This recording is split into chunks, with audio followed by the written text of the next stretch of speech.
अरे ज्या गोष्टीची लाज वाटायला पाहिजे ती गोष्ट स्वाभिमानाने मिरवताय तुम्ही. मांसाहार करणं स्वाभिमानाची गोष्ट आहे. स्टेटस आहेत त्याचे. पार्टीला गेलतो आज, मटन थाळी आणली, चिकन थाळी आणली, बिर्याणी आणली, दारूचा खंबा स्टेटसला. अरे ज्या गोष्टीची लाज वाटली पाहिजे ती गोष्ट तू स्टेटसला ठेवतोय.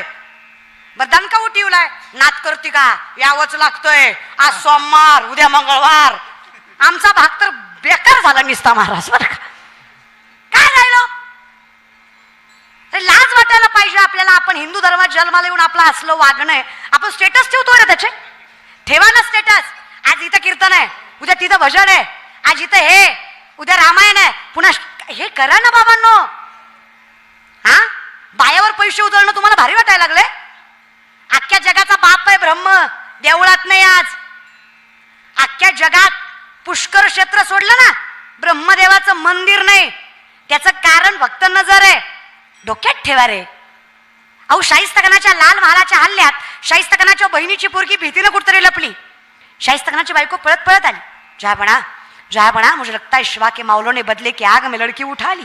शाहिस्तेखान शत्रू है, पण बायकोला सांगतोय बेगम जबान को लगाम दे, शिवा के मावले है वो. ऐसी उनकी परवरिश नहीं कि औरत की तरफ गंदी नजर डाले. औरत जात की इज्जत करने वाले लोग है वो, बेटी नहीं उठाते. बायकोला कौतुक वाटलं. क्या लगता है आपको जहाँपना, तुमने उनकी बहू बेटियां उठाई, यहां तक उनकी इज्जत तक लूट ली. उस वक्त तुमने नहीं सोचा वो औरत है, उसका क्या कसूर. अगर तुमने उनकी औरतों को जलील किया तो शिवा बदला नहीं लेगा. बेशक लेगा बेगम, क्यों नहीं लेगा. आज उंगलियों पर जान चली गई, कल गर्दन से जाऊंगा. नाम रुतबा सल्तनत इज्जत शोहरत यहां तक जिंदगी तक नहीं बख्शेगा वो शिवा. लेकिन एक बात की जबान देता हूं, इन आंखों ने देखा है, बेटी उनकी हो या अपनी, औरत जात की धर्मजात नहीं देखते. वो किसी भी मुल्क की हो, कितनी भी सुंदर क्यों ना हो, आगे से समर्पित करने वाली भी क्यों ना हो, हर औरत जात को देवी की तरह पूजते हैं. ऐसे हिंदू है वो, औरत जात की इज्जत करते हैं. अरे माय बापा हो, शत्रूलाही विश्वास वाटावा असं चारित्र्य ज्या राजाचं, त्याचे वारसदार आहेत आपण. काय जगणं पाहिजे आपलं. आपल्या नजरेत तेवढीच प्रखरता, तेवढंच सामर्थ्य आणि तेवढंच पावित्र्य हवं तर हिंदू आहेत आपण. स्वाभिमान बाळगा ना. माज कशाचा करताय. आणि ह्या गोष्टी माझाच्याच आहेत. हे जे चुकीचं वागणं हे माझामुळेच, अहंकारामुळेच. तर काय कमी केलं देवाने सांगा. अरे घाला ना माळ, घाला कपाळाला गंध लावा, मिरवा स्वाभिमानाने, सांगा वैष्णव आहे म्हणून. याची काय लाज बाळगायची. नको ना पण दादा, नाही त्या गोष्टीत आम्ही फार स्वाभिमानी आहोत. नको विठ्ठला, नाही त्या भानगडीत नको. माझ्यासाठी अहंकाराचा वारा न लागो. माझ्यासाठी आम्ही दैवाचे दास पंढरीराया. मी चाकर आहे यातच फार मोठं आहे. तू मालक आहेस हाच माझा मोठेपणा आहे. होईन भिकारी पंढरीचा वार करे. अरे भिकारी व्हायला तयार आहे पण तुझ्या दारातला, बाकी कोणाच्या नाही. लाज बाळगणार नाही तुझ्या दारात, बाकी कुठं नतमस्तक होणार नाही. आणि जर मी असं वागलो तर मला माहीत आहे माझ्या कुळाला आयुष्य कमी पडणार नाही. नामदेवराय म्हणतात तुम्ही कल्पना सोडा, अहंकार सोडा, परमात्म्याला बाप माना. त्या दिवशी मी तुम्हाला सांगतो अकल्पायुष्य भावित या कुळा.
कसं असेल? कल्पनेची वादान हुकमणे काळी.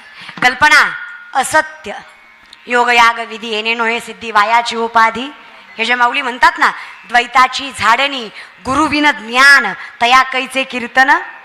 हे नको, मीच मोठा, हे नको, नको विठ्ठला, कल्पनाच नको. हे फार विचित्र आहे रे. विवेकाते भुलवी संतोषाशी चाड लावी बैसी जे तरी हिंडवी दाही दिशा. विवेकी माणसाला अविवेकी बनवतं, संतोषाला चाड लावतं, बसल्या जागी फिरवतं, अशी कल्पना आहे बघ. असं मन आहे. नको देवा, ह्या मनाचं कुठं ऐकावं? आता कोठे धावे म्हण तुझे चरण देखलिया भाग गेला. लय बेकार बरं काय मन. चंचलतेचे 10 प्रकार. मनोमत करो मेघो माननी मदनो मरुत मा मदो मरकटो मत्स्य मकार दश चंचल. असे चंचलतेचे 10 प्रकार.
माकडाला. माणसं म्हणतात पिल्यावर कळत नाही. माणसं म्हणतात मला माहित नाही. माणसं म्हणतात. इथं बसलेले गोवा गुटखा तंबाखू दारू खाणारे पिणारे हातवरी करा. इतकं व्यसनमुक्त पेट आहे का? बरं, ते बिचारे प्रामाणिक तरी येत महाराज बरं का. तेवढ्या एकांनी हात तरी वर केला. तर मी काय म्हणते, मला नाही कळायचं, त्याला कळेल ना. देवाला तर कळेल की नाही. अवघड आहे. माणसं मान्य करत नाही दादा. चुका तर करतात पण करत जा. से सॉरी, ॲक्सेप्ट करायचं सोडून द्यायचं. मागे झाले पाहू नका, पुढे जामी नाही तुका. फक्त मान्य करायची ताकद ठेवायचा. मला सांगा, माकडाला दारू पाजल्यावर माकड किती चंचल होईल? माणसाला पिलं तर माणसं म्हणतात कळत नाही. मला वाटतं कळतं. पिलेला माणूस कधी रस्त्याच्या मधोमध झोपलेला बघितलं तुम्ही?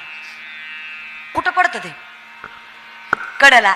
त्याला माहित आहे तिकडे राहतंय, मधी पडल्यावर जातंय महाराज बरं का. सगळं कळतंय, नाटकं करतंय. खरं सांगा माय, रात्री मार मार बायकोला मारतं, सकाळी तिलाच म्हणतं नव्हतं ग मारायचं. पिल्यावर कळत नाही. कसं कळत नाही? हात वावाळायचा बरा कळतो. आता काय करायचं माय, पिलं ना टोपलभर शेळीच्या लेंड्या समोरून येऊन ठेवायच्या. त्यांना म्हणायचं काळे मनुके ताकद वाढती गोड लागत्यात खा. खातील का ग माय? अगं किती बी टाकलेली असू दे, तेवढ्या धुंदीत म्हणीन येडा आहे का मी, लेंड्या आहेत ना त्या, सगळं कळतं. आणि ते डोक्यातलं काढा. इंजेक्शन औषधानं दारू सुटत नाही. अशी जर इंजेक्शननं दारू सुटली असती ना, या पिणाऱ्याच्या बायकांनी मंगळसूत्र ऐकलं असतं पण इंजेक्शन आणलं असतं. आई शपथ सांगते, असं रातचं दिलं असतं झोपीत, घे म्हणली असती घे जनावरा. लय त्रास आहे रे. विनंती आहे, इथे एकच पर्याय, संगत, सत्य स्वीकारायचं. चांगल्याची संगत लागली की चुकीच्या मार्गाला जात नाही माणूस. मग आधीच ते माकड, त्याला दारू पाजली, दारू पाजल्यावर विंचू चावला, विंचू चावल्यावर पाठीमागं भूत लागलं. माकड किती पळेल? मर्कटो सुरा पानम यत वृश्चिक दंशनम तन्मध्ये भूत संचारो यद्वा तद्वा भविष्यात. इतकं बेकार आहे देवा. अरे याच्या कल्पनेच्या पाठीमागे लागून मला चालणार आहे का? मला सुखी राहण्यासाठी ठेविले आनंद. भगवंताने जे दिलंय त्याच्यातच सुखी राहता आलं पाहिजे.